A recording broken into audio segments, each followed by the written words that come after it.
Comecei.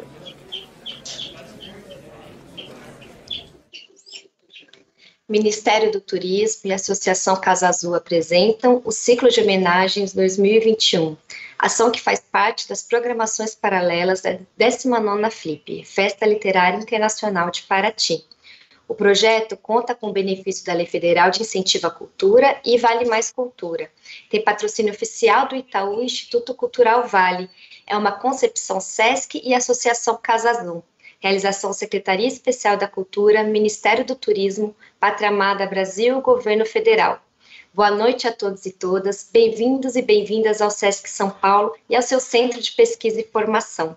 Neste ano, na 19ª edição, que acontece de 27 de novembro a 5 de dezembro em formato virtual, a FLIP propõe uma inovação. Serão homenageados, em especial, pensadores e mestres indígenas que tiveram suas vidas interrompidas pela Covid-19. O princípio norteador desta edição da FLIP é a relação entre literatura e plantas, como nas florestas, em que diferentes espécies vegetais colaboram e se comunicam por redes subterrâneas, os saberes indígenas circulam e mantêm vivas culturas para as quais não há uma separação definitiva entre o humano e o não humano. São formas de conhecimento que não podem se perder. O ciclo do auto-homenageado FLIP SESC pretende, então, trazer à pauta esses diversos conhecimentos e discutir os outros futuros possíveis. Além de fazer homenagem coletiva, a FLIP opta deste ano por trabalhar com o coletivo curatorial, e esta floresta curatorial também é responsável pela curadoria deste ciclo de homenagens que iniciamos. Portanto, gostaria de agradecer a Ana Dantes, Evandro Nascimento, Emmanuel Viana, João Paulo Lima Barreto e Pedro Ameiro Monteiro. No quarto encontro do ciclo de homenagem 2021, o tema central é o sucesso e os desafios das escolas indígenas, uma das mais importantes inovações da educação brasileira recente. O vídeo que vocês verão agora tem texto original de Julie Dorrico e narração de Djerá Guarani.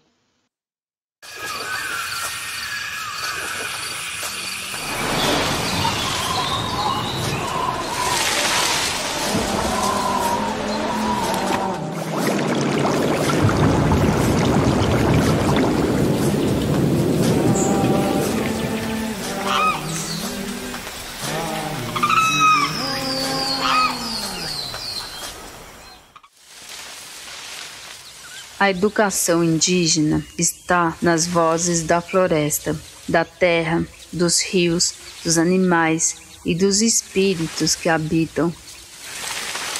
Está no canto que acompanha até a cintura dos cestos, nas histórias dos heróis, dos antepassados e no tempo em que os animais falavam com os humanos. O artigo 210 da Constituição Federal garantiu aos povos indígenas o direito à formação escolar da sociedade dominante brasileira, até então negada circularmente ou aplicadas de forma opressiva e desumanizante. Mas o que se aprende com os indígenas? Que os alimentos têm espírito e que aqueles que não têm matam, que a criança não precisa querer ser algo lá no futuro, mas basta ser criança para viver bem, que podemos ser como rios, sempre seguindo o percurso com calma e força, que os rios também são avós e quando partem levam consigo um pouco de nós, que sem floresta não vivemos, pois somos parte dela e ela é parte de nós. O acesso às universidades pelos estudantes indígenas mostram que os livros brasileiros ainda são perigosas para a autoestima indígena porque celebram a nação sem pluralidade dos povos originários existentes no território. As universidades ainda contam a história única da colonização e pouco acolhem os estudantes que chegam às universidades em sua diversidade étnica. Ainda assim, os estudantes e professores indígenas não desistem, porque não aceitam o mundo como tal ele é. Mulheres e homens indígenas lutaram, sonharam e ainda lutam para que a educação brasileira seja um mundo onde caibam muitos mundos. Célia Chacriabá lembra que a interculturalidade indígena não está apenas na elaboração de pensamentos que acontecem na cabeça, está na elaboração do conhecimento produzido a partir das mãos, das práticas e de todo o corpo. Todo o corpo é território e está em movimento, desde o passado até o futuro. E se estamos em movimento, então estamos dançando junto ao cosmo, enquanto aprendemos, ensinamos e coexistimos no mundo.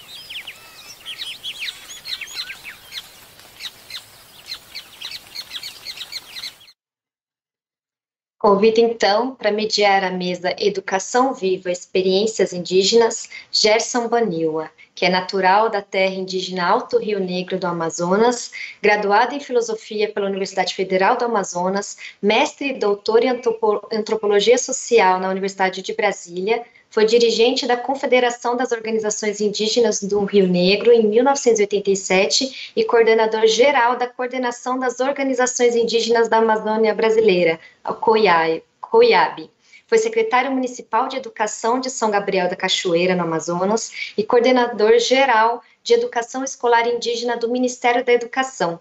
Foi diretor-presidente e fundador do Centro Indígena de Estudos e Pesquisas, o CINEP, foi conselheiro do Conselho Nacional de Educação por 2 mandatos e do Conselho Estadual de Educação Escolar Indígena do Amazonas. Atualmente é professor da Faculdade de Educação da Universidade Federal do Amazonas. As perguntas para os convidados podem ser feitas através do chat e serão repassadas à mediação e respondidas conforme a disponibilidade de tempo. Bom, Gerson, muito obrigada a você e aos outros convidados, e eu passo a palavra a você, então. Boa noite, Emily, boa noite a todos e a todas, uma boa noite muito especial ao Duabo Sam, ao Justino Sarmento Rezende e a Cristina Matias de Lima. Queria cumprimentar todos. Damos início agora à mesa 4, Educação Viva, Experiências Indígenas. Para mim é uma alegria, uma satisfação de estar aqui para mediar essa mesa, esse diálogo, essa homenagem merecida, necessária aos nossos educadores, às nossas lideranças, aos nossos parentes que faleceram nesses últimos 2 anos levados pela pandemia Covid-19. Uma justa, então, homenagem. Quero já, de início, parabenizar a iniciativa da Festa Literária Internacional de Paraty, em cooperação com o SESC. Então, parabéns por essa iniciativa. Vou apresentar agora os 3 palestrantes dessa mesa 4, Educação Viva, Experiências Indígenas. Irá falar, em primeiro lugar, do Duabo Sam, que é um pajé, professor da Escola Viva, tem todas as experiências da cultura Runicuim. O povo Runicuim mora, né, no estado do Acre, aqui na região norte. Então, experiências com a cultura Runicuim, histórias, medicina, música, espiritualidade. Então, seja muito bem-vindo, Duabo Sam. A segunda palestrante será Cristine Taquá. Cristine Taquá é filósofa, educadora e artesã indígena. vive na aldeia do Rio Silveira, na comunidade do Rio Silveira, é professora da Escola Estadual Indígena Cheru Bae Kuai e também auxilia nos trabalhos espirituais na Casa de Reza. É também fundadora e conselheira do Instituto Maracá e representa por São Paulo na Comissão Guarani Ivirupá, CGY. Também é representante do Núcleo de Educação Indígena dentro da Secretaria de Educação de São Paulo e membro fundadora do FAPISP, Fórum de Articulação dos Professores Indígenas do Estado de São Paulo. O terceiro palestrante será Padre Justino Sarmento Rezende, é do povo Utapinapona, mais conhecido como povo Tuiuca, do município de São Gabriel da Cachoeira. Justino tem formação acadêmica em licenciatura em filosofia, bacharelado em teologia, mestrado em educação e doutorado em antropologia social pela Universidade Federal do Amazonas. Esses são, então, os nossos 3 queridos e ilustres palestrantes nessa mesa 4. Combinei com os 3, 20 minutos de fala, em média, para que depois possamos ter um tempo para responder às perguntas que, porventura, possam aparecer do nosso também ilustre público nesse momento. Então, cumprimentar a todos.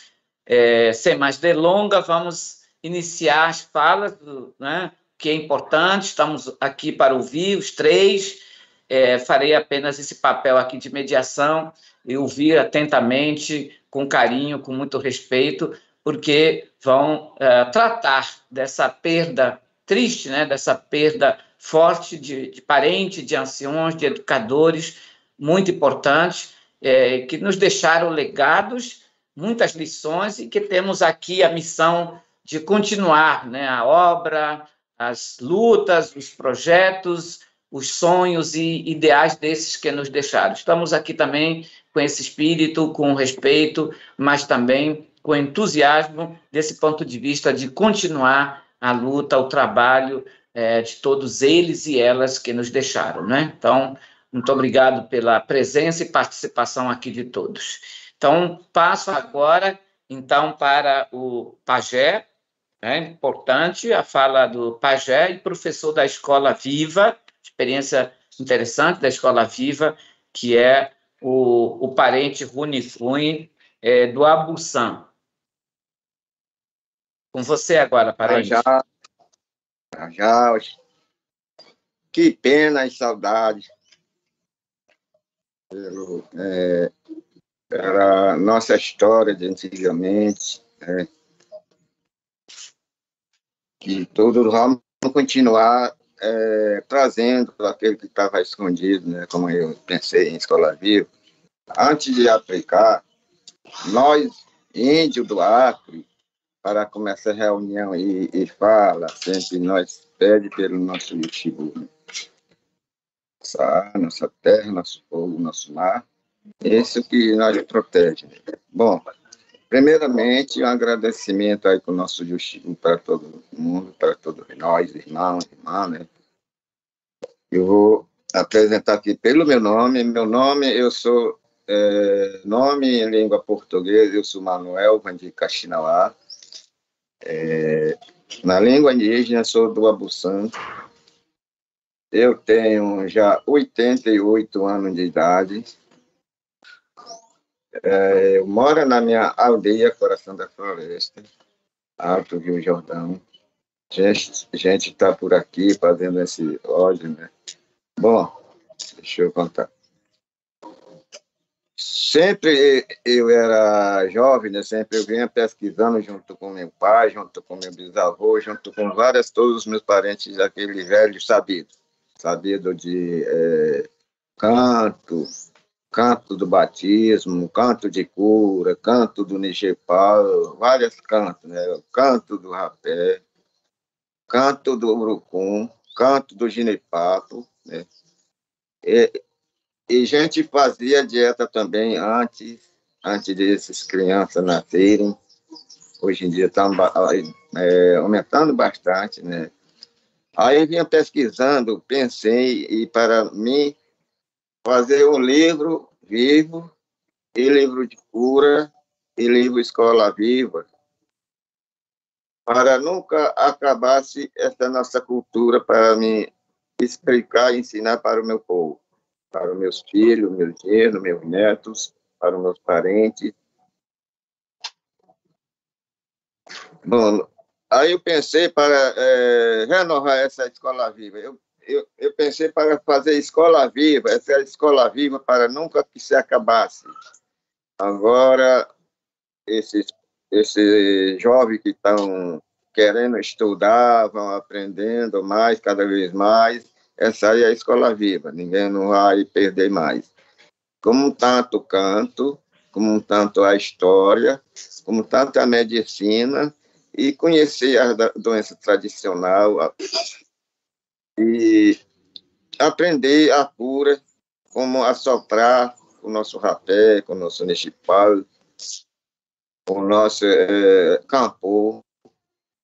Isso que pesquisei tudo, escrevi na minha língua, Unicuim, para publicar o primeiro livro vivo. Eu vinha começando, finalizei minha pesquisa, foi em 2001, aí comecei a escrever na língua, aprontei em 2004. Aí eu pensei para fazer esse livro vivo, fizemos esse livro vivo para onde a Escola Viva vai dar aula, e abastecer para toda a escola indígena, de Rio inteiro, de cada aldeia, os professores, os pajés, tudo. Nós fizemos esse livro vivo. Bom, aí eu pensei outro tempo para mim fazer Escola Viva, outro livro, Escola Viva, e pensei no Cupixal, a Escola Viva, para onde eu vou dar aula para o meu povo. Como estou dizendo, canto, história de antigamente, do meu povo, de primeiro, medicina, várias nossas culturas. Nosso batismo, tem vários nossos batismos. A gente batiza com pimenta na boca, é um batismo com ginipapo, é um batismo com urucum, é um batismo, batismo. Eu falo que tudo é batismo para fazer proteção viva. Então, por isso que eu pesquisei e fiz essa Cupixal, a Escola Viva. Essa Escola Viva continua para nós, todo mundo, trabalhar aí acompanhando essa Escola Viva. E eu quero liberar para o meu povo trabalhar em paz. Nós temos que fazer um intercâmbio, um encontro, qualquer coisa aí. É tudo isso que eu fiz. Eu sou pesquisador, eu sou tudo cultura. Acho que é tudo isso. Parabéns aí para nós todos. Tchau.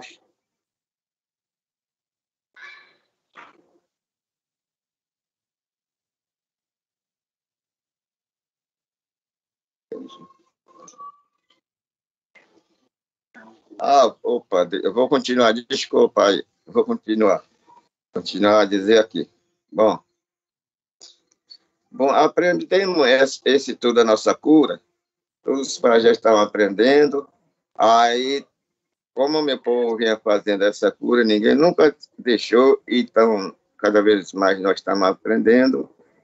E nós temos nossa reza, Pacarina, para evitar as doenças, para evitar qualquer mal. Então, tudo isso nós, índios, nós sábios da nossa cultura, acompanhando na nossa cura, na nossa fé, no nosso espírito.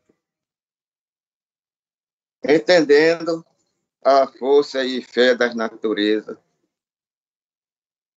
como nós evitemos essa doença que surgiu lá para longe, que chama coronavírus, né, que chama. Nós rezamos muito, bastante, passamos muito genipapo e rapé, capô, queimei a erva sagrada para aquela doença não viesse aqui no Acre. E rezava também pedindo para minhas naturezas, para o avô Sol, avô Lua, povo nuvem, povo estrela. Tem um canto aí. Para evitar, para aquela doença não viesse aqui no Acre. Então a natureza confiou nós e teve pena de nós fiquemos todos curados. Todos estavam parabéns. Estávamos todos invitados. Vamos evitar essa doença, confiando com nossa medicina sagrada. E o nosso canto sagrado também.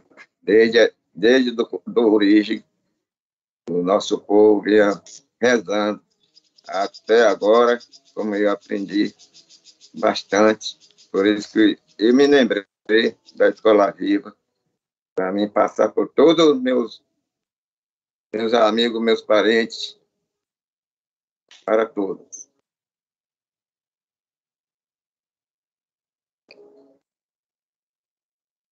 Tem nossa erva que faz banho para nós banhar com erva perfumosa, com erva chama que é amargoso, com erva chama que é dieta,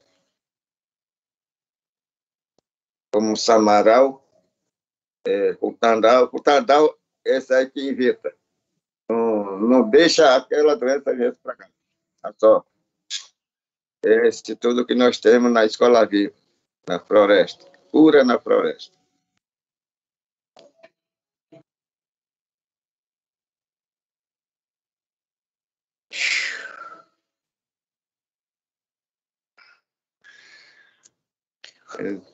Concluiu, do Abussan?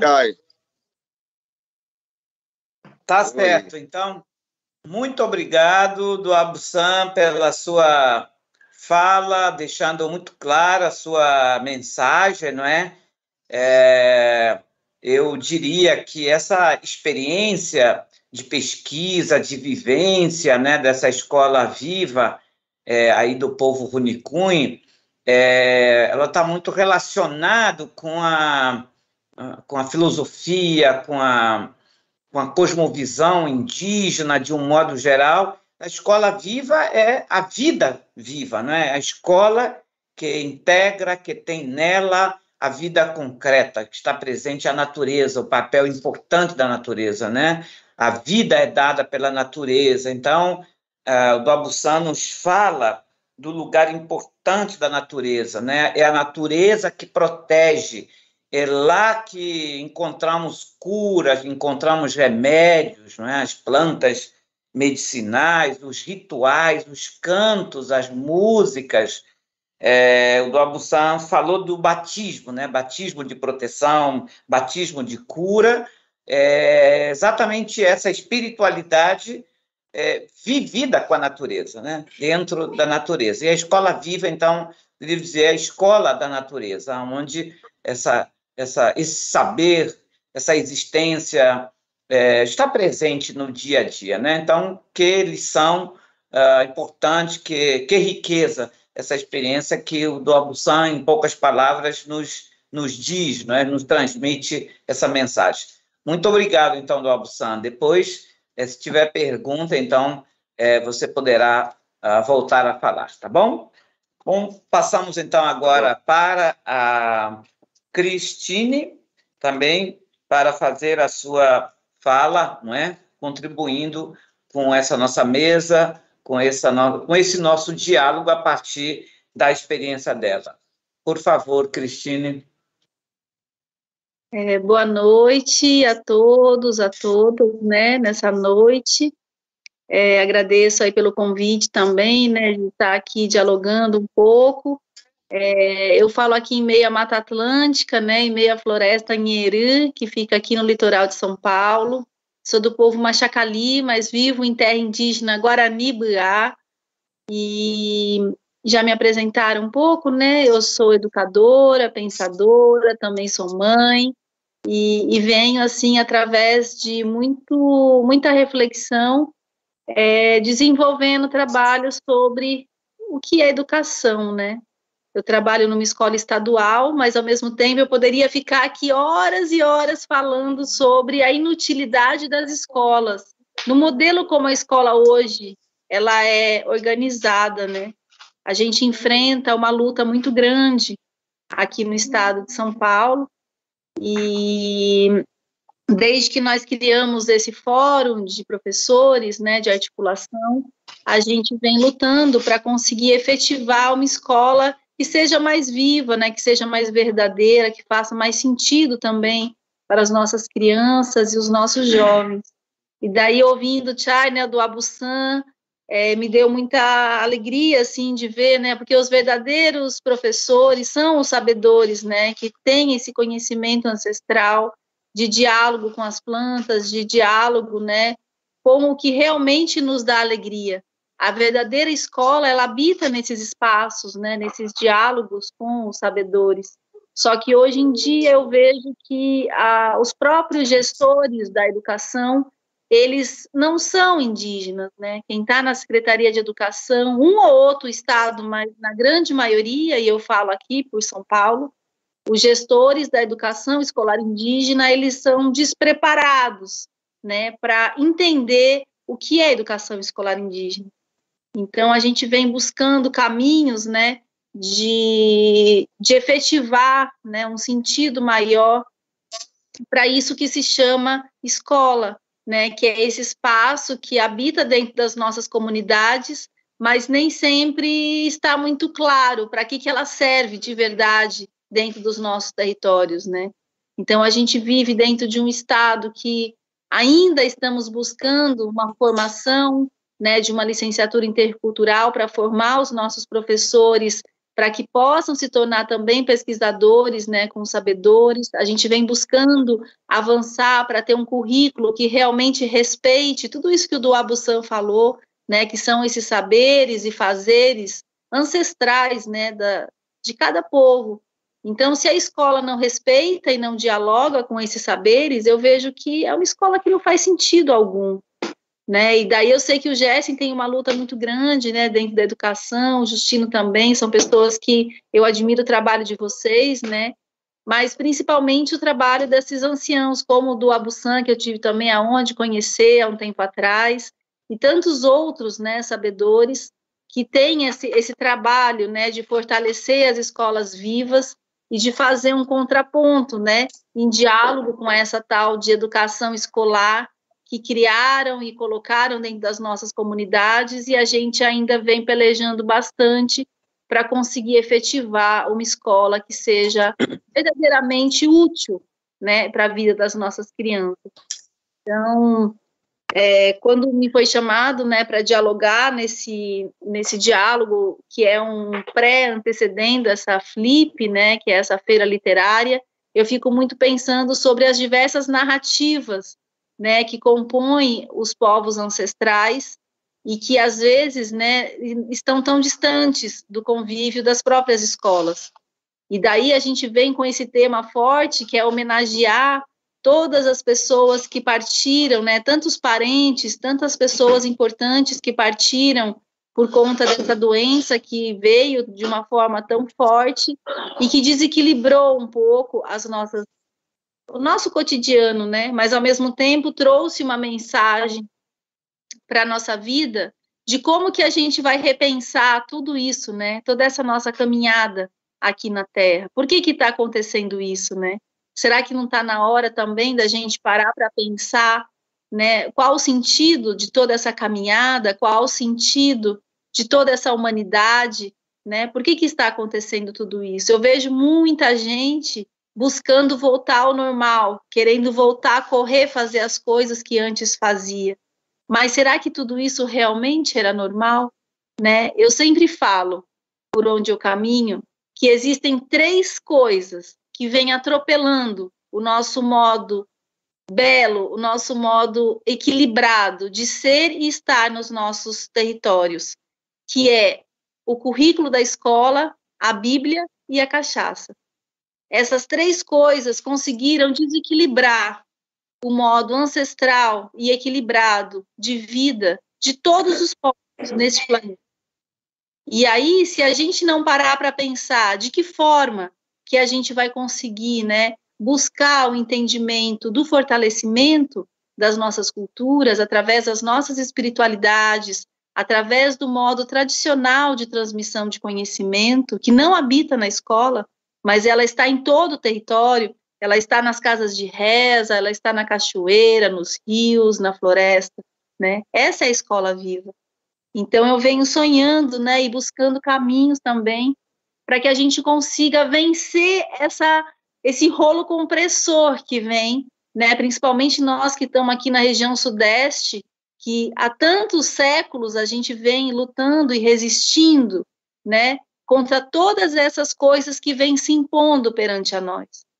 Mas eu acredito que, a partir do momento que a gente entende, né, qual que é o caminho, qual que é o foco, né, de busca dessa resistência, a gente consegue encontrar possibilidades criativas de resistir de verdade, e é o que vem acontecendo, né? Eu vejo com muita esperança, assim, esse movimento das escolas vivas que vem se fortalecendo em muitos territórios, né? Esse diálogo muito forte com os anciãos, que vem também buscando ser guardião, né, desse conhecimento sagrado da palavra, dos cantos, de todos os saberes e de todos os fazeres.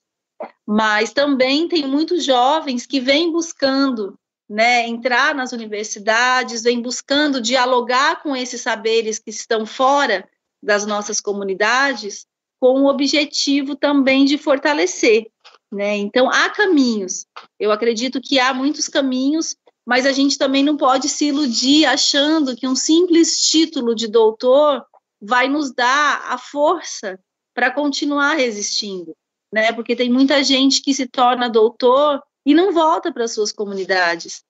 Então, eu vejo isso muito, né? As anciãs, as parteiras, as rezadoras, as pessoas que sabem fazer as medicinas, elas sempre falam isso, né? Os jovens, às vezes, se iludem com o mundo da cidade.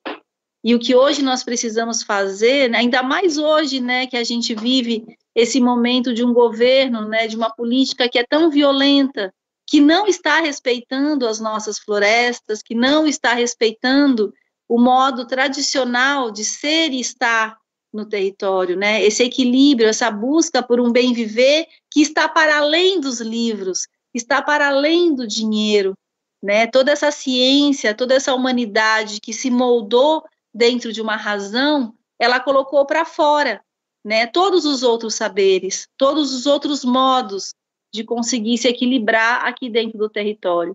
Então, eu fico pensando um pouco sobre isso, né? Dentro de toda essa luta, dentro da educação, para efetivar uma licenciatura, para criar um currículo próprio, para criar maneiras da gente conseguir fortalecer, né, e fazer com que as nossas crianças cresçam com um sentido maior mesmo de entendimento, né, com esse mundo globalizado, esse mundo confuso que a gente vive hoje. Então, para mim é uma alegria, assim, estar escutando vocês e estar podendo contribuir um pouco, né, nesse momento em que, para mim também foi muita surpresa estar sabendo, né, e fazendo parte desse processo de construção também dessa FLIP, né, que é essa feira literária que traz pela primeira vez como tema as plantas, né, a Nherê, que é essa Mata Atlântica na qual nós vivemos. Então, é um momento que nos dá alegria no sentido de perceber que já passou da hora da gente parar de olhar só para a nossa humanidade, né? Existe muito conhecimento nos diálogos com os outros seres, no diálogo com as plantas, no diálogo com os animais, no diálogo os outros, né, que não são somente nós humanos. Então, me alegrou bastante essa possibilidade de se pensar uma homenagem e um diálogo também a essas outras mestras, né, que são as plantas e todo esse mundo com muita potência criativa, mas que o capitalismo, de uma certa forma, mercantilizou todas elas, né? Então, a gente vê hoje a criminalização de plantas sagradas. A principal dela é o tabaco, né? O tabaco foi criminalizado, mas ela é uma planta professora.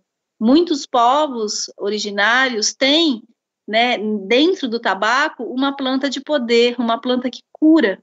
Então, se nós nos pararmos para aprender, né, com essa sensibilidade desses outros seres, a gente passa a respeitar toda a diversidade que habita aqui nessa terra. Só que eu não vejo isso acontecer. Eu vejo as pessoas classificando, as pessoas dividindo e as pessoas criminalizando. Então, acho que já está na hora da gente parar para repensar um pouco essa caminhada, repensar os nossos hábitos e buscar maneiras de respeitar mais, né? Porque se toda essa doença que veio, que levou tanta gente embora, não está servindo para fazer as pessoas mudarem o modo como estão atuando, então o que mais precisa acontecer? Eu fico refletindo sobre isso, né?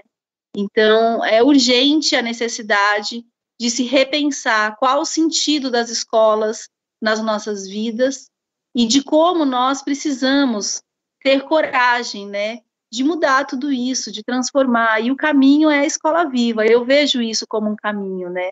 A gente vem praticando aqui em passos de formiguinha, mas começando um trabalho junto com os jovens e as crianças, de criar um outro espaço para além da escola, para a gente fortalecer esses outros saberes, né? Então, é um pouco, assim, resumidamente, né, um pouco da minha experiência, do que eu venho buscado a partir dos meus sonhos e a partir das minhas intuições e das minhas pesquisas também, escutar, né, para além dos humanos, tudo que pode fazer com que a gente tenha força para fortalecer essas nossas relações. Então, eu agradeço a oportunidade e agora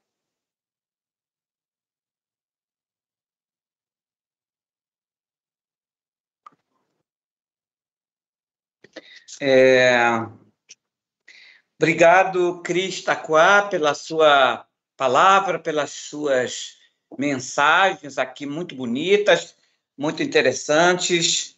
Eu, assim, de forma muito pessoal, conseguiria tirar de muitas coisas bonitas que você falou essa ideia do bem viver, que que reúne, digamos assim, os princípios, as filosofias de vida dos povos ameríndios de um modo geral, não é? Essa cosmovisão baseada na totalidade da natureza, na totalidade do cosmos, onde acontece essa interdependência, essa complementariedade, não é?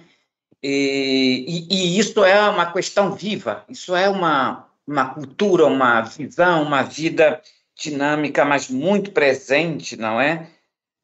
E você fala dessa comunicação, costumo chamar isso de comunicação cósmica, que é a comunicação com o mundo, com a natureza, com os seres. Essa é uma capacidade, não é? O Abou-Sam também deixou muito claro isso, essa capacidade de nós indígenas nos comunicarmos, não apenas entre nós, seres humanos, mas também com outros seres, não é? Inclusive os seres não considerados no mundo moderno, pós-moderno, não vivos, não é? Nós nos comunicamos com pedras sagradas, né? Nós nos comunicamos com serras, com montanhas, com rios, com florestas. Olha que coisa bonita, né? Eu chamo isso, então, de comunicação cósmica. Uma comunicação feita, inclusive, por meio de elementos da natureza. Você falou do tabaco, né? Eu poderia falar, por exemplo, da pimenta. Aliás, o Abou-Sam falou da pimenta, né? O batismo de proteção por meio da pimenta. No Rio Negro, as culturas usavam e ainda usam pimenta em processos de rituais de passagem, né? Ritos de iniciação, momentos pedagógicos fortes, né? E que tal pensar no Paricá, né, Justino? Essa também elemento da natureza que permite transcender a essa comunicação, muitas vezes intra-humana, para ser uma comunicação mais planetária e cósmica, não é? Olha só quanta sabedoria, e isso, de fato, não é? Faz parte desses nossos sistemas educativos de hoje. São ancestrais, mas não são ancestrais do passado. São sistemas pedagógicos e educativos milenares, mas que continuam vivos, né? E eu tenho certeza que ouviremos muito disso ainda com o Justino Tuiuca, né? Daqui a pouco. Então, mas só para te parabenizar e agradecer, Cris Taquá, por essa sua participação. Muito obrigado. Então, passo agora, então, ao Justino Sarmento Tuiuca. Estou chamando assim, Justino, porque, né, como aqui, conterrâneos aqui da região do Amazonas, né? Mas ele é um padre, por isso na programação está Padre Justino, para que eu acho que interessa a nós indígenas, é um parente Tuiuca, né? Tá certo? Então, também em respeito. E aí aproveito para dizer que a fala do Justino é muito importante, porque essa mesa trata da educação. E essa mesa, aí a partir da fala do Justino, faremos uma homenagem especial a todos os educadores indígenas. E educadores indígenas não se resumem aos professores. Educadores indígenas é praticamente toda a comunidade indígena, né? Porque os avós, os pais, os tios, os irmãos maiores e menores são todos educadores. Na educação indígena tradicional, o Justino é um dos especialistas de educação indígena, mas na educação indígena todo mundo educa todo mundo educa o outro, né? Nós nos educamos, nós não precisamos de professor como categoria para levar adiante os nossos saberes e fazeres. Então, agora então com o Padre Justino. Por favor, Justino. Obrigado, Gessen Baniva, nosso colega, professor. Aí, cumprimento a Cris, do Abussan, Emily e todos que estão nos assistindo. Tenho o prazer de estar aqui com vocês para fazer homenagem aos professores, na pessoa do Higino Pimentel Tenório e tantos outros professores que eu conheci, que hoje não estão mais aqui fisicamente, mas estão muito presentes nos nossos ideais, nas nossas práticas.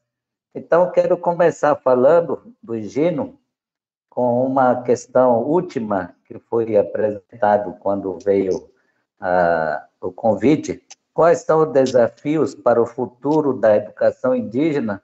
Eu logo lembrei ao Higino, meu parente, e na pessoa dele também faço a referência para todos os povos originários da Amazônia. Para mim, desafio interessante, importante, é termos homens e mulheres de ideais claros e fortes. Assim era o Higino. Higino foi assim. Para os grupos do Tuiuca, aí do Abussan falou muito bem disso, ele era um irmão maior na organização social. A escola Tuiuca, que ele iniciou junto com muitos parceiros, inclusive o Gessen está aí, era secretário municipal de educação. Então, o Higino, como líder tradicional, teve uma influência muito forte em nós, tuiucas. Conseguiu utilizar esse recurso pedagógico, étnico, para incentivar e alcançar o ideal, que é construir a escola. Ele dizia assim para mim, dizia para mim e para outros parentes estudados. Ele era muito direto, Higino. Ele dizia: eu não estudei como vocês, não sou mestre, não sou doutor, mas eu sei o que eu quero para os meus parentes tuiucas.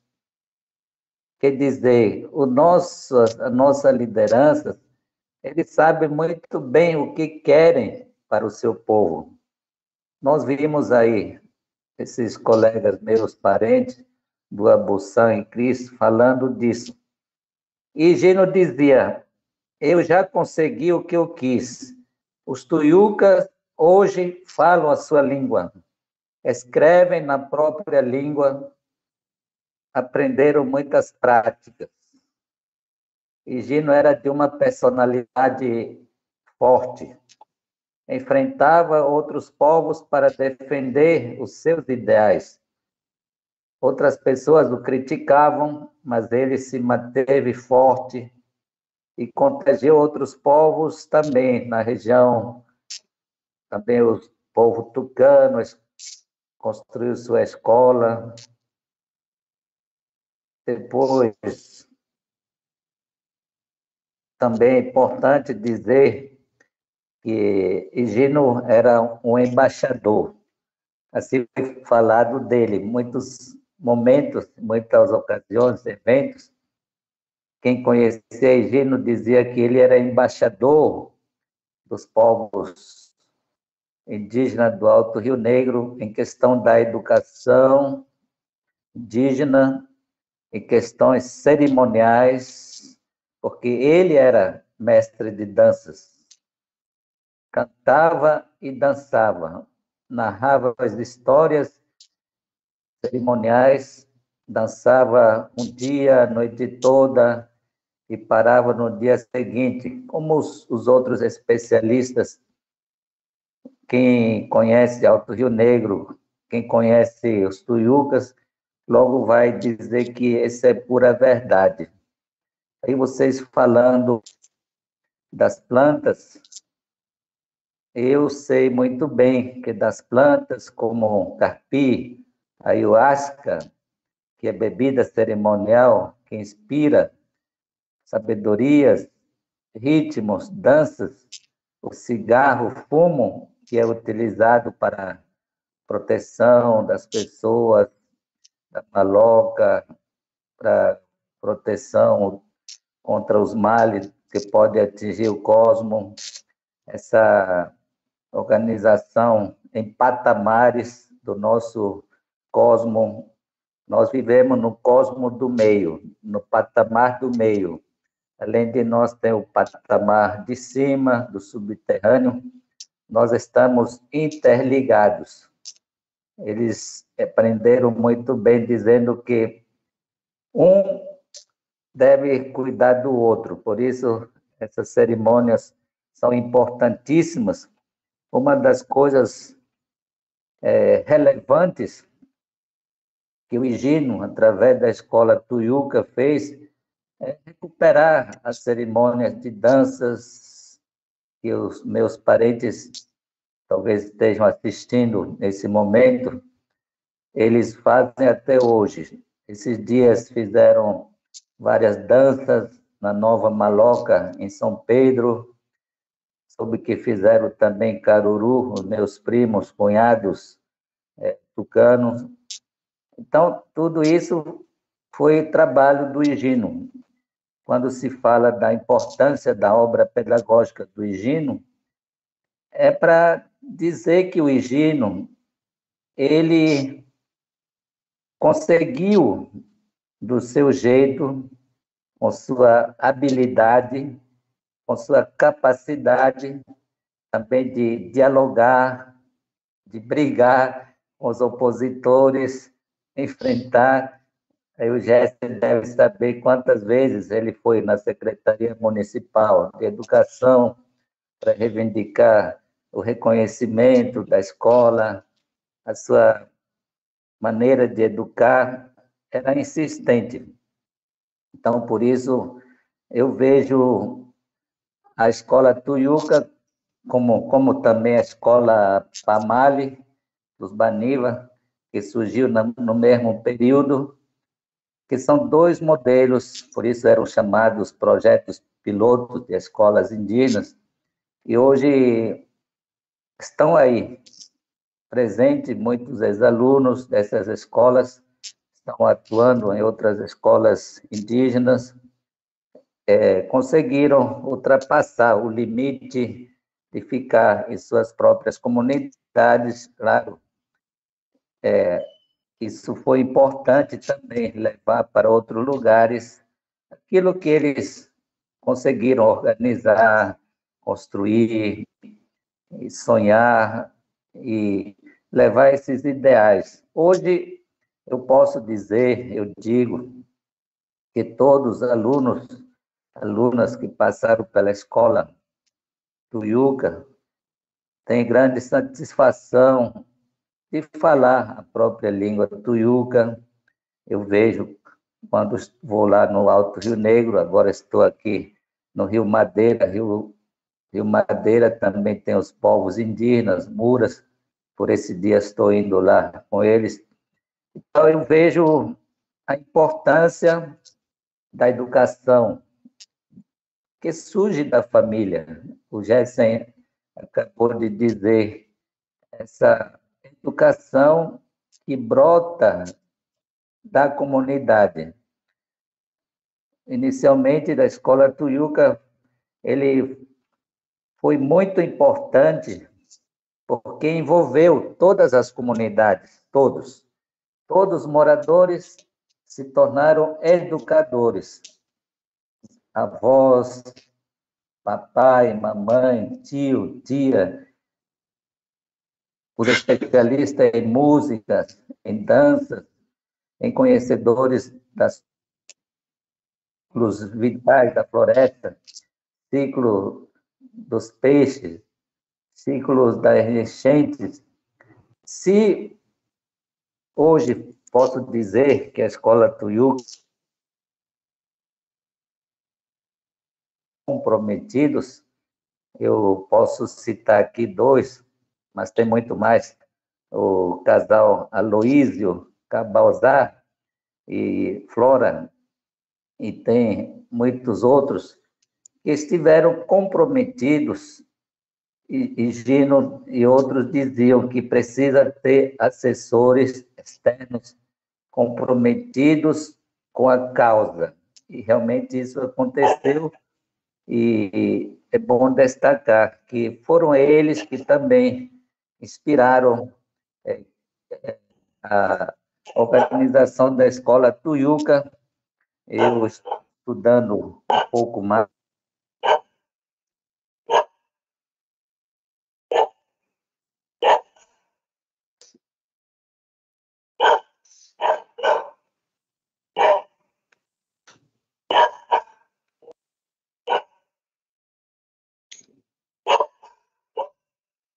Eu acho que o Justino está com um problema de conexão, travou.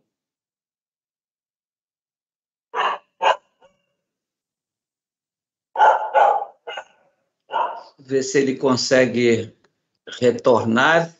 Se eu entendi bem, ele está no interior do Amazonas, por isso deve estar mesmo com dificuldade de internet.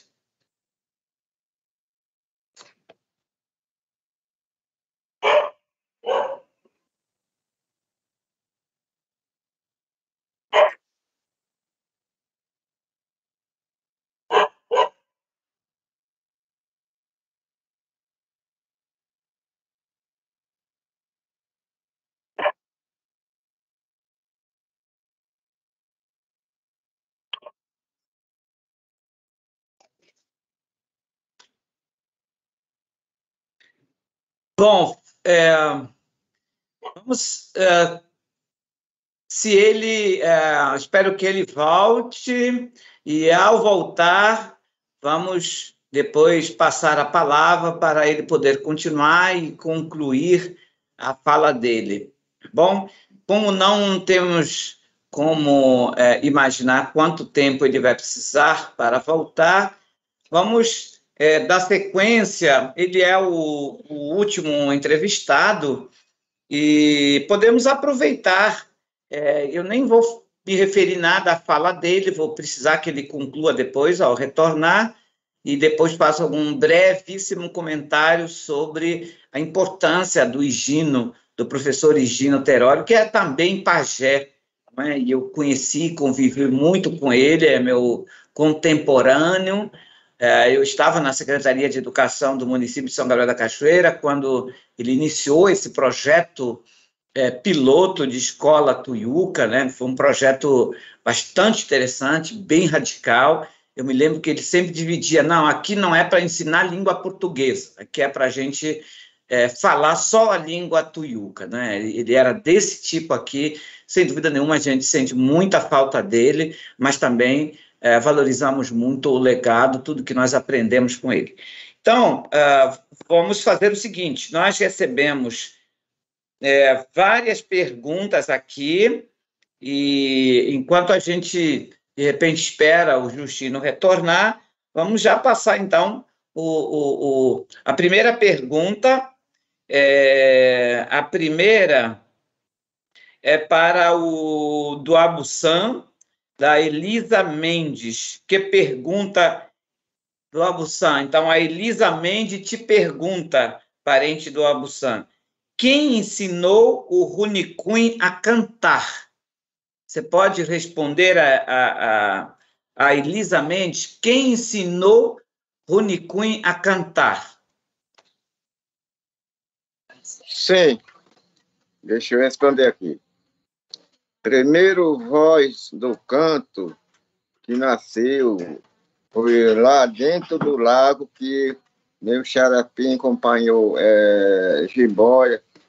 Foi lá que eu aprendi o primeiro canto. Depois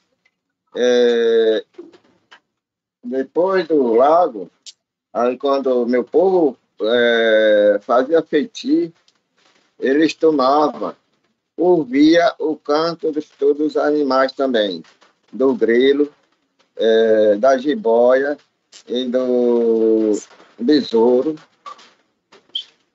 da paca, onça, vários cantos. Isso também e vários cantos dos pássaros também. Foi isso que o índio vem aprendendo, acompanhando esse canto de todas as vários animais também. É tudo isso. Eles preparavam, como chama, chuparruni, que chamava de chuparruni. Chuparruni, eu não sei para onde foi esse chuparruni. Não existe mais. Existe só história. Eles faziam esse chuparruni, eles tomavam, ouvia a voz do canto de todos os animais à noite. Da coruja, e do sapo, como, né? Foi assim que vem aprendendo o índio. Nós, Caxinauá. Tchau. Obrigado, Chay, pela resposta. Vamos para... Bom, o Justino não retornou ainda. Vamos, então, para a segunda pergunta. Estamos com um bom tempo, né? Então, podemos prosseguir aqui com calma. Então, a segunda pergunta é de Flora Cabalzar. Então, cumprimentar o Justino havia acabado de falar, né? Flora Cabalzar é uma dessas quase parenta, né? Companheira aí de trabalho, de apoio, de luta junto com os povos indígenas ali do Rio Negro. Então, a Flora Cabalzar pergunta para a Cris e para todos. Então, neste caso, a pergunta vai para a Cris, mas também para o Duabusan e para o Justino. A Flora pede para contar mais dessas experiências positivas mais recentes nas aldeias, reunindo jovens e mais velhos conhecedores para nos dar energias também. É para contar mais, né? Vou repetir. Então, para contar mais das experiências positivas mais recentes nas aldeias, reunindo jovens e mais velhos, né? Encontro de diferentes gerações, né? Velhos conhecedores, para nos dar energias também, para nos dar boas energias também, né? Tá certo? Quer começar, Cris? Pode ser. Vamos lá. Então, eu tenho observado, assim, tem muitas experiências acontecendo, assim, em alguns lugares, né, mais efetivos, alguns há mais tempo, outros mais recente, e daí vou comentar um pouco das experiências aqui, né, na minha comunidade, que eu tenho acompanhado mais de perto, assim, né, e foi muito marcante, assim, no início agora do ano passado, quando logo que a gente se viu, né, em meio a essa pandemia, muitas pessoas ficaram preocupadas, né, pensando, e agora, como que a gente vai continuar fazendo as coisas nesse novo modelo, né? E daí foi onde surgiu a ideia da gente começar a criar novos espaços, e daí a gente construiu aqui um espaço, que é o espaço onde eu estou agora, que é um ponto de cultura, e aí a gente começou a ativar algumas atividades, assim, né, como contação de história, produção de desenhos, e um outro trabalho que foi muito importante foi o fortalecimento do diálogo sobre as plantas medicinais, né, e daí logo no início, assim, da pandemia, um rezador aqui da nossa comunidade teve um sonho que orientou ele, na época, de qual planta deveria ser usada para combater essa doença se ela chegasse aqui, né? E a doença chegou. E daí a gente começou, junto com os jovens, procurar e encontramos essa planta e começamos a fazer esse remédio. E todas as pessoas ficaram bem, né? Conseguiram vencer esse mal, né? Esse momento difícil.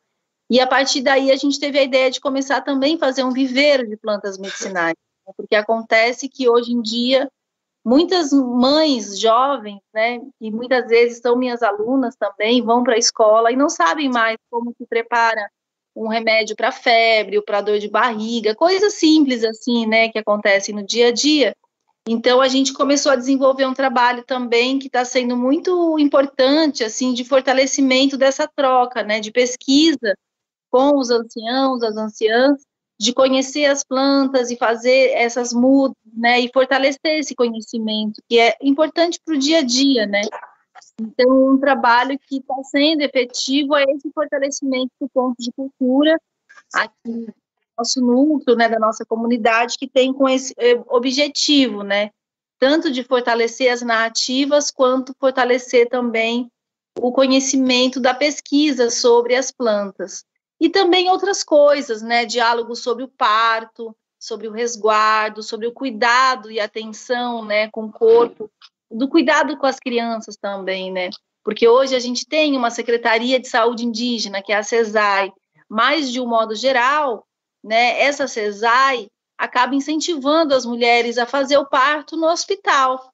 Então, se existe um modo tradicional, né, de vir ao mundo, isso tem que ser praticado, né? O saber morrer e o saber nascer. Hoje em dia, há muita interferência, eu digo assim, da SESAI, nesses dois momentos tão importantes da nossa vida, que é o momento que nasce e o momento que a gente morre, né? Existem modos tradicionais também de se preparar para morrer, ou de se preparar para nascer, né? Então, sobre isso tudo, a gente vem dialogado com jovens, e buscando caminhos de fortalecer para que isso não se perca com o tempo, porque às vezes as pessoas acabam acostumando, né? Vai para a escola e acha que a alfabetização é a base de tudo, e daí os outros saberes ficam no segundo plano. Vai lá no postinho de saúde, começa a tomar remédio, aqueles remédios que vêm de fora, e aí acaba perdendo conhecimento de como fazer os remedinhos tradicionais. Então, fortalecer esses saberes, né, é muito importante.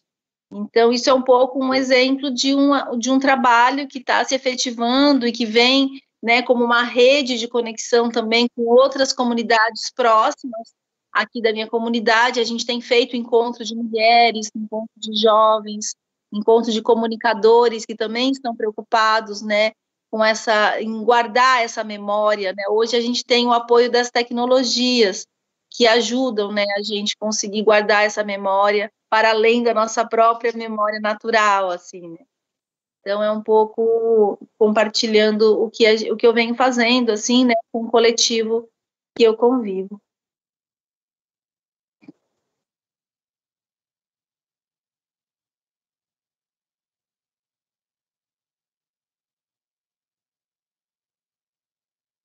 Seu microfone está mudo, Gerson. Isso mesmo.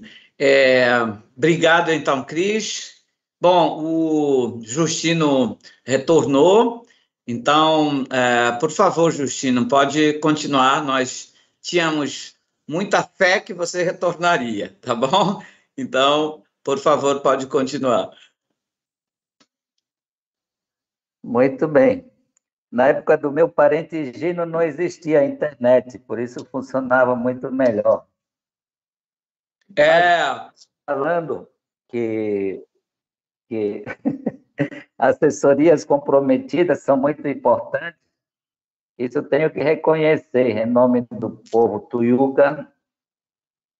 Eles conseguiram estabelecer muitas parcerias com o povo indígena, a Federação das Organizações Indígenas do Rio Negro, FOINE.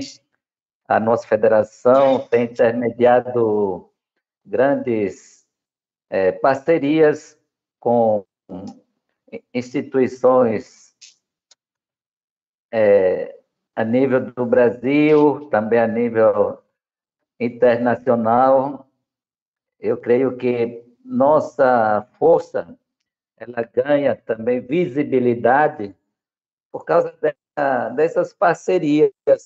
São muito importantes para que os indígenas consigamos ganhar forças, ganhar visibilidade, mostrar o que nós temos de bom.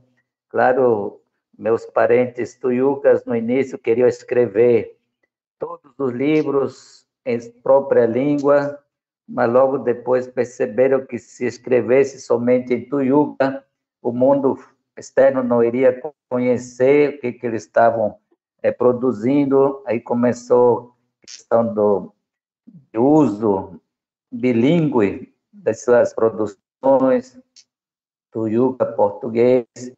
Depois nossa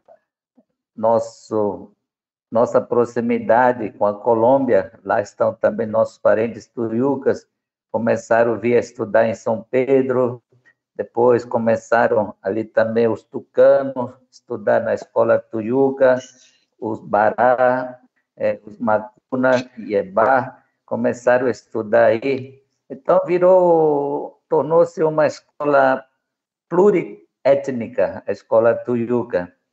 Aumentou muito o número das pessoas. Eu vivia dizendo para Higino, e ele não gostava muito, Higino, será que a escola tuiuca não vai se tornar como uma escola de internatos, como era a escola dos salesianos? A tuiuca vai dominar outras línguas? Ele dizia, assim mesmo, isso mostra que nós tuiucas somos fortes, dizia ele, né? Ele levava assim, da esportiva, e conseguia superar essas nossas provocações, mas o que eu admiro em Higino era essa fortaleza que ele tinha.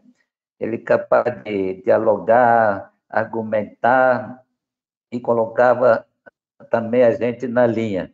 Aí o Gerson está aí, ele que foi do Conselho Nacional de Educação Escolar Indígena, quantas vezes nós tivemos discussões acaloradas em São Gabriel da Cachoeira. Depois eu estava trabalhando com o povo Yanomami, do Rio Maroiá, queria também ali levar os ideais da escola tuiuca, mas depois eu vi que é uma cultura diferente. E assim, a educação escolar continua seguindo seus caminhos. Agora, esses nossos colegas idealistas de grandes sonhos, professores que foram, eles não estão mais. Nós que temos que assumir isso, onde a gente estiver, tanto na academia quanto na prática, maior ganho para mim é ter essa certeza de ser um indígena em qualquer lugar onde eu estou, na igreja, nos eventos, e quero terminar aqui dizendo, aí olhando para do Abussan, que sempre se repetiu, é o lema nosso, que os nossos avós, as pessoas idosas, têm muito que ensinar para os mais jovens.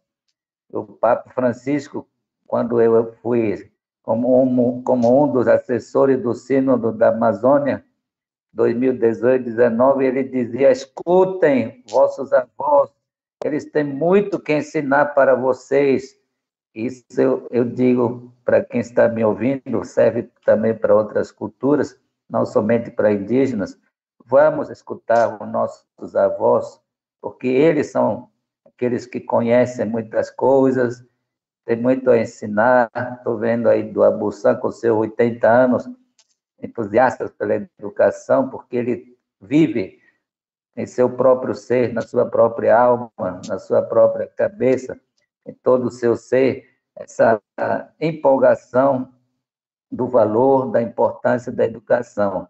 Então, eu quero ser também, como você, do Abussan, quero ser como Higino, não chegarei a ser como ele, porque Higino só existiu um, mas nós podemos aprender dele muitas coisas, como o Walter, grande professor de São Gabriel, como Fausto, lá de Roraima, que quatro professores indígenas que foram importantes dentro do Conselho de Professores Indígenas do Amazonas, de Roraima, o qual Gessen é o que está aí vivo ainda, né, Gessen?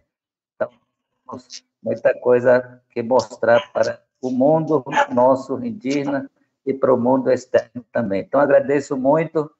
A tecnologia minha atrapalhou, agora estou todo atrapalhado. Mas é isso aí. Estamos juntos para sonhar, continuar sonhando os sonhos que se fazem presente na nossa história, na nossa vida. Muito obrigado. Obrigado a você, Justino, pela sua mensagem. É uma mensagem, de fato, em homenagem ao Higino. O Higino, não é? De fato, era essa figura. Eu convivi muito com ele, até porque, como, de fato, eu estava na Secretaria de Educação, ele era essa pessoa mesmo entusiasta, determinada a buscar construir, não é? Viver experiências concretas. É claro, Justino, que o Sarmento, que o Higino era um idealista, mas não era um idealista assim de discurso, né? Ele idealizava e ia fazendo, não tinha medo de tentar coisas novas, né, no campo da educação. E ele era muito determinado, exigente, né? E eu acho que isso é muito importante. Nesse tempo que a gente está falando muito no campo da educação de Paulo Freire, eu sempre muito lembro do Higino, porque ele era tão determinado, o Higino, que às vezes parecia de fato radical, não é? Era digamos assim, um insubordinado do ponto de vista da burocracia tradicional da política, né, de educação. Mas acabava sempre nos inspirando, acabava sempre nos animando, né? Eu pude visitar 1, 2 vezes a escola dele, a experiência, ele ficava muito feliz, não é? Ele era uma pessoa também muito humilde, muito sensível. Eu me lembro, numa viagem até a escola dele, conseguimos levar o prefeito, né? Na época, o prefeito Hamilton e a esposa, uma baré lá de Santa Isabel. No meio do caminho, a esposa, Sandrinha, começou a passar muito mal de estômago, não é? E o Higino foi chamado, ele estava no barco, né, para curar. E, de fato, ela, em pouquíssimo tempo, acho que no máximo 2 horas, ela já estava comendo novamente, né, peixe com pimenta, que é o que tinha feito problema no estômago. Eu nunca me esqueço disso, porque o Higino era isso, né? Era inspiração, muita sabedoria, muita sabedoria. Com certeza, muita dessa sabedoria deixou para os seus alunos, né, para os membros de sua comunidade, para o seu povo, deixou também muita coisa desenhada, escrita, e eu acho que é isso que temos o nosso compromisso, assim como tantos outros professores que perdemos no Brasil, não é? Você citou o professor Fausto, de Roraima, que, de fato, uma grande perda, não é? Também pela sua bravura, de luta sempre bastante assim acirrada em defesa dos direitos, né, de uma educação diferenciada, de uma educação própria, de uma educação, como diria Paulo Freire, libertadora do processo colonial, né, da escola da educação colonial, que, de fato, né, violentou, sequestrou, negou e destruiu muito, né, das nossas culturas, tradições, saberes, fazeres e línguas. Então, acho que lembrar desses professores, como o Higínio, como o professor Fausto, em nome deles, de fato, homenagear todos os outros, né? Então, obrigado, Justino, por isso. Deixa eu ver aqui, nós ainda temos alguns minutos. Vamos prosseguir com as perguntas do nosso público. Muito obrigado pelos que fizeram aqui perguntas. Parece que o do Abussan também agora foi a vez dele cair, não é? Aí do nosso mundo virtual aqui online. Eu vou fazer o seguinte, eu vou fazer agora, tem ainda 4 perguntas, eu vou fazer as 4 perguntas, agora todas elas, e vocês, não é, Cris e Justino, se organizam para responder, podem responder todas as perguntas, ou vocês podem escolher uma ou outra para responder, mas com tranquilidade, até pela gentileza aqui do nosso público, que com carinho fazem essas perguntas. Então, nós já foram respondidas a primeira e a segunda pergunta, vou fazer, então, a terceira pergunta, que foi feita pela Pamela Sarabia. Ela pergunta, a pergunta aqui diz, Cris, né, então é mais direcionada para a Cris. Você pode compartilhar sobre a forma de vivências e aprendizado das crianças em comunidade dentro da aldeia, fazendo uma relação com a escola e o entendimento de aprendizado da escola formal? Vou repetir, Cris. Você pode compartilhar sobre a forma de vivência e aprendizado das crianças em comunidade dentro da aldeia, fazendo uma relação com a escola e o entendimento de aprendizado da escola formal. Então, essa é a terceira pergunta, mais direcionada a Cris. A Cris agora caiu. A quarta pergunta feita por Conrado Lessa. Aí a pergunta era para Cris e do Abussan. Eu não sei, aí depois, se os dois não retornarem, de repente o Justino pode, de algum modo, responder. A pergunta: qual a importância dos sonhos para o aprendizado? O Justino, além de padre, é um pajé também, não é? Aliás, ele deve ser discípulo do Higino, né? Então, ele pode responder também isso. Qual a importância dos sonhos para o aprendizado? É a pergunta do Conrado Lessa.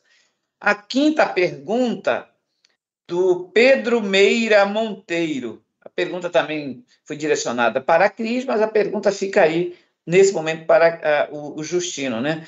Poderia contar um pouco da experiência, né, com a Escola Viva? Conta um pouco como são de uma escola viva, né? Algumas experiências dela, algumas experiências da Escola Viva. Essa é a quinta pergunta. Temos a última pergunta, a ver se não chegou mais.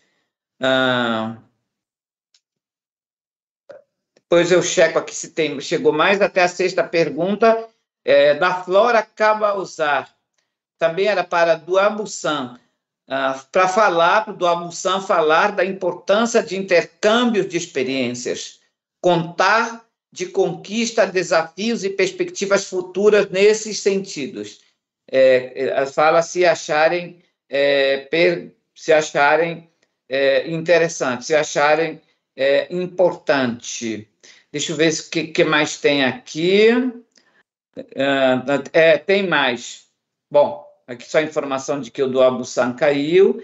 Tem mais uma pergunta aqui da Flora Cabalzar. Cris falou de gestores que não se aliam à escola viva. É verdade, ela falou isso, né? São inclusive, gestores não indígenas, o que já é em si estranho, né? Gestores não indígenas cuidando de escola indígena, né? Aí, Gessen falou do higino insubordinado da burocracia. Estratégia necessária? Não, né? Então, a Flora faz essa pergunta, eu passo isso, então, para o Justino. Eu acho que os dois não voltaram, não é? Então, Justino, é com você. Pode comentar, né, responder essas diversas perguntas. Até aqui são essas perguntas.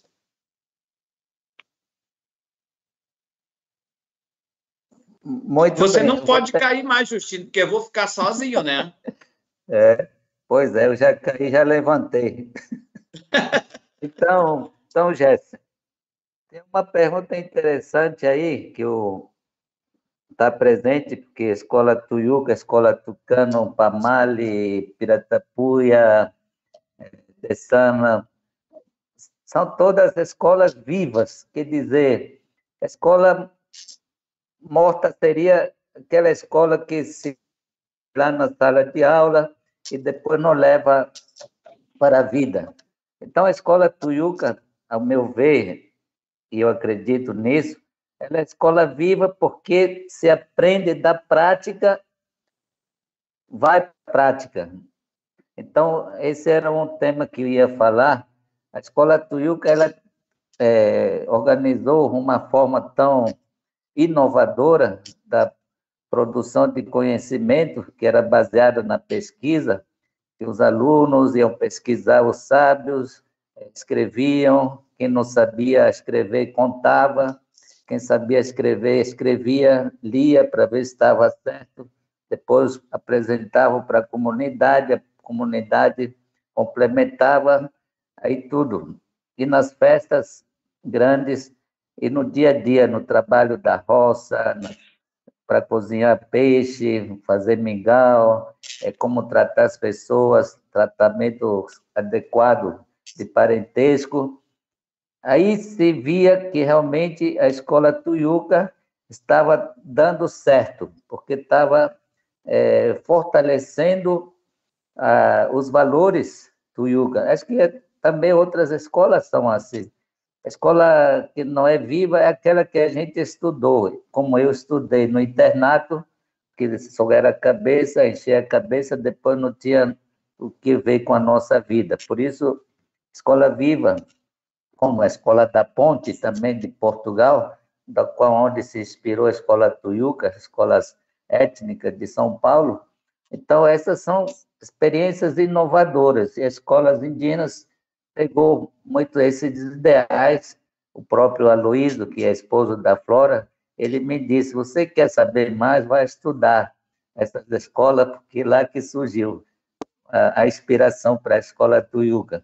E os sonhos, aqui, perguntou aqui Conrado, olha, isso aqui, sonhos, é próprio para aqueles especialistas, que já são, assim, capazes de interpretar o sonho, receber lições de como conduzir a vida.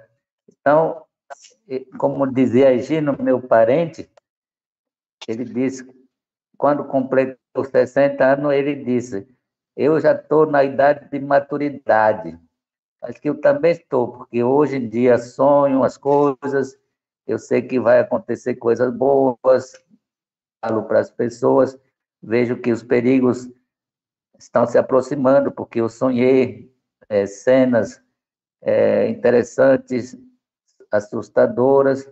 Aí, nesse caso, que os especialistas fazem seus benzimentos. Aquilo que o do Abussan falou sobre batismo, com pimenta, com fumo, com cipó amargo, cipó travoso, chá, em outros lugares fazem mesmo com urucum, na nossa região aí do Alto Rio Negro, urucum se faz muito através dos sonhos que se consegue receber as mensagens da coisa boa e das coisas ruins, os especialistas fazem para proteger o seu povo. E depois tem aqui do Pedro Meira, não consegui, não vou responder, porque ficaria bem para a pessoa mesmo, que o Flora, esse intercâmbio de escolas, que ela fala aí, pergunta para do Abusan, esse intercâmbio eu achei interessantíssimo, meus ali que está assistindo. Os tuiucas, eles faziam intercâmbio da escola tuiuca com a escola tucano, a escola também foi até lá no Pamale fazer esse intercâmbio. Também esse intercâmbio, claro, tem muito receio também, porque nós indígenas, às vezes, temos receio de que, indo para o povo, aquele povo pode nos fazer mal. Então, existe aí interferências culturais que impedem também, não é tão fácil assim. Isso exige fazer boa preparação de proteção, rituais de proteção, e, às vezes, por coincidência ou por acontecer mesmo, vai lá fazer intercâmbio, alguém atingido por alguma doença, aí começa a ficar desconfiado do povo, dizer que foi aquele povo que fez mal. Então, isso era muito presente na nossa região, ainda existe. Eu vejo que a FOIRNE, como movimento indígena, ele articulou muitos povos hoje em dia. Hoje em dia, nós convivemos no mesmo espaço, várias etnias, 23 povos, quando tem assembleias da FOIRNE, parece natural, coisa que não era ainda 50 anos atrás, mas hoje, com o avanço dos nossos diálogos interculturais, interétnicos, com o avanço da educação escolar, indígena, com o avanço da política mesmo, vocês, né, foram secretários, outros nossos parentes são vereadores, vereadoras, hoje temos prefeito indígena, já tivemos. Tudo isso nos aproximou também entre vários grupos. E aí a Flora, comentando do seu comentário, né, Jéssica, que o nosso caríssimo professor, meu irmão maior, Higino, tinha esse aspecto de insubordinação. E realmente era. Eu me lembro que, quando Pedro Garcia foi feito prefeito, aí o secretário chamou ele, Higino, vem para cá, vem me ajudar, você é o grande especialista em educação escolar indígena. Higino não completou nem um mês. Aí ele disse, eu não gosto de ser mandado, não, eu gosto é de fazer, eu não vou ficar aqui. Ele se mandou. Era interessante, depois, conversando com ele, quando ele queria exigir do prefeito, do secretário, eu dizia, Higino, meu parente, meu irmão maior, você foi chamado para estar lá e você veio embora. Ele achava graça comigo, né? Eu tinha, assim, facilidade de mexer com ele, também. Ele bagunçava demais comigo, como sou padre, né? Ele me acusava que foram os padres que acabaram com a cultura. Eu dizia que, sim, eu sou padre, mas não sou daquele lá. Então, foram várias experiências de superação, eu e ele. Por isso, quando ele se foi, né? Morreu no dia 18 de janeiro, eu fiquei muito triste com ele. Eu pressenti mesmo que quando ele foi internado, me deu algo estranho no meu ser, e tanto que, agora que estou revelando, tanto que eu me senti tão mal, eu disse, será que Gino não vai superar? Aí comecei a traçar algumas linhas. Eu também estava com Covid. Eu também comecei a traçar alguns aspectos da vida dele, da educação, como homenagem. Inclusive está aí nos sites do Instituto Socioambiental, a homenagem que eu fiz para ele a partir da Escola Tuiuca. Então, essa insubordinação, eu acho que tem que ter, hoje em dia, porque se a gente obedecer tudo, não vai dar certo, não. A gente vai acabar só fazendo o que o outro manda para nós. Acho que esses homens idealistas, que têm ideais fortes, e claro que eu disse, eles são fortes por causa disso, também, atitudes que garantem que eles vão fazer. O Gerson já destacou ali, que ele tinha pensamento, uma das perguntas que ele fazia, por que só os brancos fazem escola? Por que só o missionário pode fazer a escola? Eu não posso fazer?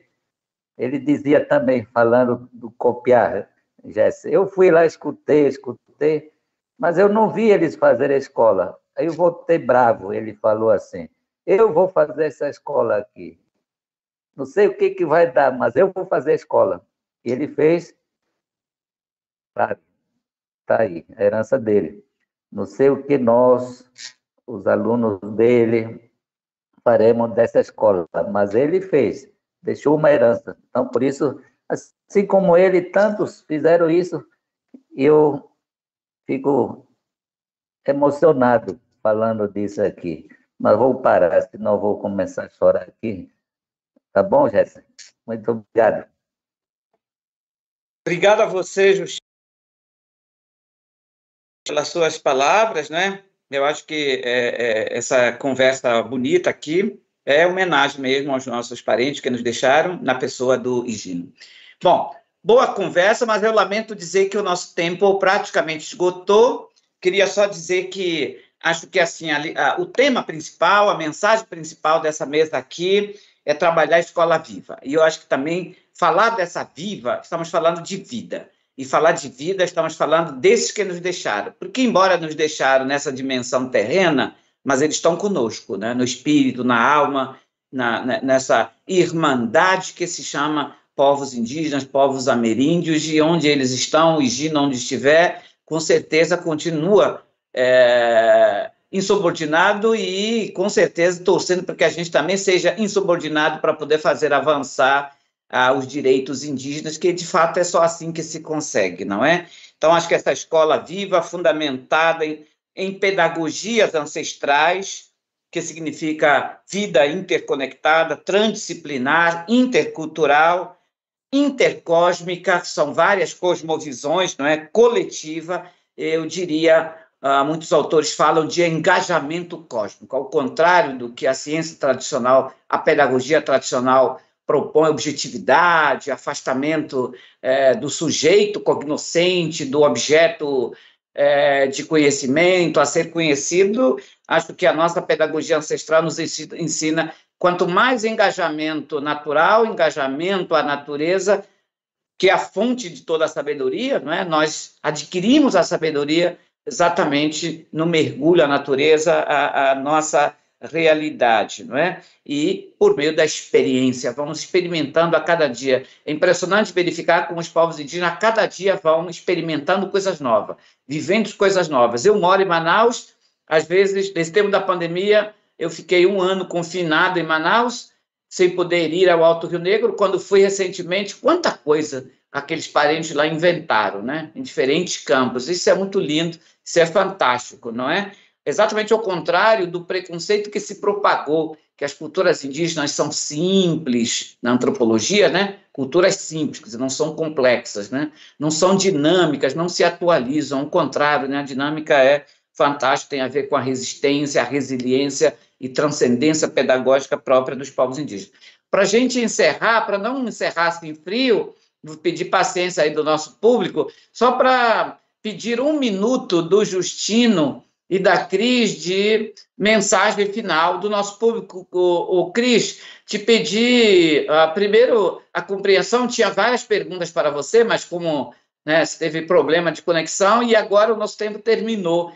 Depois, de repente, a coordenação, né? do evento possa enviar as perguntas para você, de alguma maneira, responder para as pessoas que, com muito carinho, fizeram as perguntas, né? Parte um pouco do processo. Então, vamos só inverter, Justino, sua mensagem, 1 minuto, depois a Cris.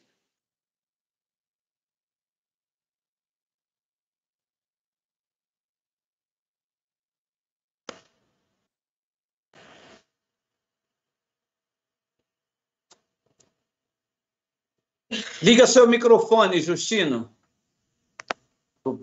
Então, toda a equipe aí, Emily, toda a equipe da técnica aí que não aparece, mas está aí, ao Gerson, Cris, do Abuçan, os nossos que estão participando aí pela YouTube, agradeço.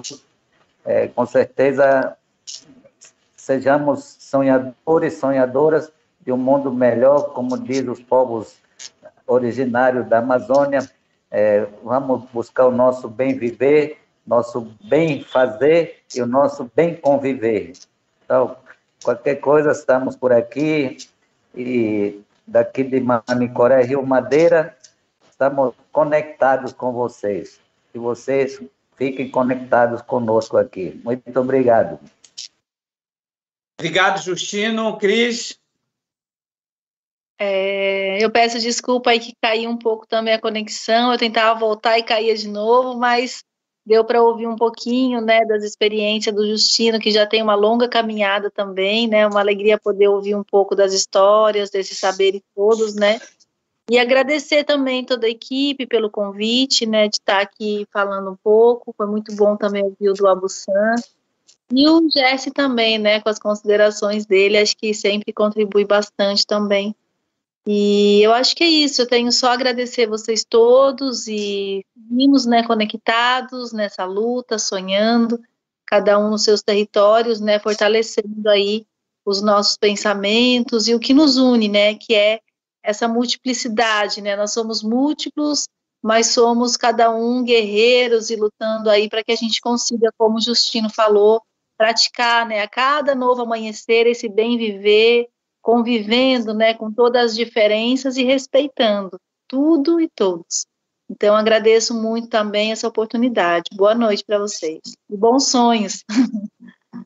É isso, obrigado, linda mensagem, Cris. Então, a mim também só agradecer muito essa oportunidade, o convite, todo o trabalho, né, da Emily, do André, que tem nos motivado, nos orientado, parabenizar demais a iniciativa, Flip esse ano, né, se inovando, agradecer toda a comissão da curadoria do evento, em especial o João Paulo, né, que faz parte, também uma inovação dentro da curadoria do evento. Então, acho que, de fato, merece, né, destaque e agradecimento a essa experiência, a essa inovação, que é muito importante para exatamente a nossa existência, nós, povos originários, que temos passado histórias muito trágicas do passado, e eu acho que todas essas iniciativas vão ajudando a melhorar aí, né, o futuro para garantir nossos sonhos, né, porque nós sonhamos muitos, né, Justino?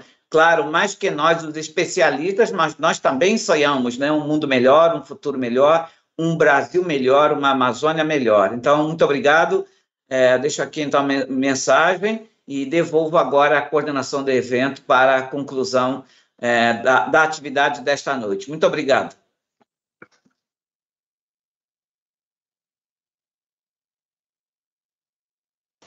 Muito obrigado, Gerson, pelas palavras. Muito obrigada, Cris, também. Queria agradecer também ao Justino pelas palavras, por compartilhar conhecimento, e também a do Abuçan, que não conseguiu voltar, mas a gente deixa aqui o nosso agradecimento, a presença dele, que foi muito importante também.